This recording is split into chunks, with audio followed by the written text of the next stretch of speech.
응급의료 현장에서 고생하시는 여러분 이렇게 뵙게 돼서 반갑습니다. 아마 현장에서 매우 힘드실 텐데 또 이런 자리까지 오시게 돼서 감사하면서도 한편으로는 또 안타깝게 생각합니다.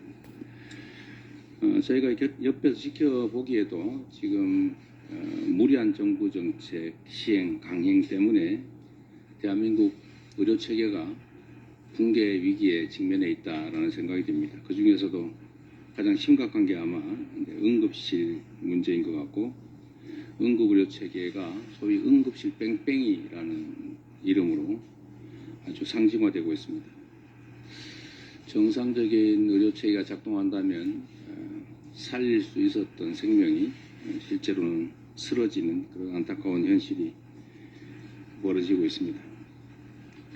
코로나 재유행, 또 사건 사고가 많은 추석이 또 다가오면서 현재 상태가 계속 방치될 경우에는 심각한 국민 의료 대란으로 국민들의 생명이 위협을 받을 수 있는 최악의 상황이 벌어질 것 같습니다. 그런데 정부 여당이 참 인식 수준이 걱정됩니다.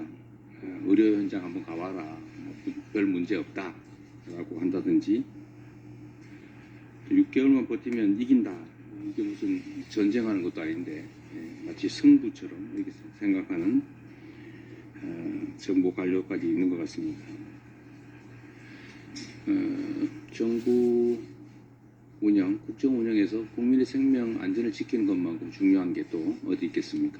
또 의료 현장에 계신 여러분들의 그 안타까움을 저희가 다 따라갈 수는 없겠지만 국민의 생명 안전을 지켜야 된다는 점에 있어서는 아마 이견이 없을 것 같습니다. 오늘 현장에 대한 말씀을 저희가 충실하게 듣고, 저희가 야당의 입장에서 한계가 있긴 하겠지만 필요한 또 가능한 대안들을 함께 점검하고 또 시행하는 데 도움이 되도록 최선을 다하겠다는 말씀드리면서 다시 한번 함께 해주셔서 감사하다는 말씀드립니다. 고맙습니다. 예, 얼마 전 윤석열 대통령이 현재 응급의료 체계와 또 응급의료 상황에 대해서 비상진료 체계 원활히 작동되고 있다, 의료 현장에 가보면 느낄 것이다, 이렇게 얘기를 했습니다. 이 발언을 두고 많은 분들이 어느 나라에 살고 있는 것이냐라고 얘기를 하고 있습니다. 실제로 현장에서 일하시는 분들은 거의 재난 수준이다라고 말씀을 하고 계시면서 2시간만 응급실에 와봐라, 사람들이 죽어가고 있다, 이런 얘기들을 하고 계십니다. 구체적으로 예를 좀 들어서 말씀을 드리면 국립중앙의료원만 해도 12명 있었던 응급의료 전공의가 이제 3명밖에 남지 않은 상황이고요. 더 심각한 것은 응급실을 받쳐줄 수 있는 배후 진료 인력이 매우 부족해져서 응급실에서 환자를 받아도 제대로 된 처치를 하기가 어려운 상황이라는 것입니다. 지금 이대로의 상황이 지속된다면 국민의 생명과 안전 그리고 건강이 심각하게 위협을 받을 수밖에 없는 상황이라고 생각합니다. 오늘 이 자리에는 의료계 현장에, 그것도 응급의료 현장에 계시는 분들이 나와 계십니다. 아주 생생한 이야기를 해 주실 것이라고 믿고요. 여러분들이 주신 말씀을 잘 듣고 응급의료 체계에 대한 점검과 대안을 마련하는 데 노력하겠다는 말씀 드리겠습니다. 감사합니다. 예, 대한응급의학회 청책이사 이승우입니다.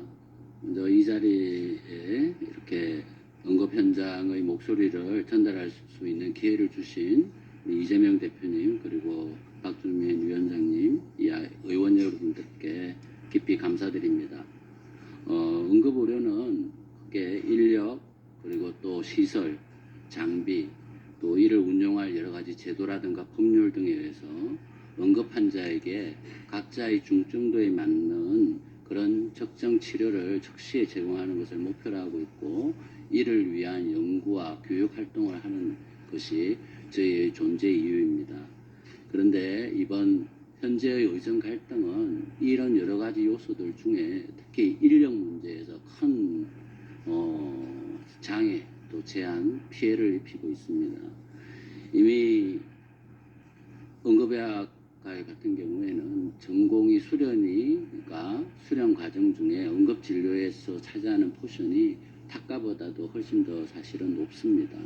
대개 50% 이상 정도를 차지하고 있다고 보시면 되고요.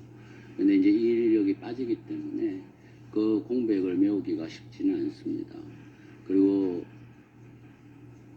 우리 위원장님도 박수미 위원장님도 말씀하신 것처럼 중증 응급 환자는 응급실에서의 초기에 적정한 신속한 응급 치료와 함께 최종 치료가 병원 전체의 역량을 동원해서 제공되어야 합니다. 그런데 배후 협진과 또한 똑같은 인력 문제를 겪고 있습니다. 그래서 그 노력이 1인 근무 시간의 제한, 축소 이런 한계에 이미 임계점에 도달을 하였습니다. 이 상황이 계속되면 이제는 쪼그라들거나 더 악화될 길밖에 남지 않았습니다. 그런데 이게 이 현재 상황에서 끝나는 것이 아니고 내년을 생각해보면 내년에 당장에 응급의학적 문의로 들어올 인력이 거의 반토막이 또 나겠죠. 수련에도 반토막이 나겠죠. 그렇게 되면 당분간 올해의 문제로 끝나는 것이 아니고 이런 여파가 최소한 2, 3년 또 전공의 수련 기간을 치면 최소 4년 이상의 그런 혼란이 예상됩니다. 응급의료는 지난 30년 동안 부족하지만 꾸준히 개선되고 발전해 왔습니다. 그런데 이 4년 동안, 3년 동안 해왔던 그런 노력들이 완전히 물거품이 될 수 있습니다. 이제는 민주당을 포함하셔서 국회가 좀 나서서 이 의정 갈등 중재해 주시고 또 해결해 주시는데 조금 크게 도와주시기를 부탁 말씀드립니다. 예, 마지막으로 다시 한번 이런 기회를 주셔서 감사하다는 말씀드립니다.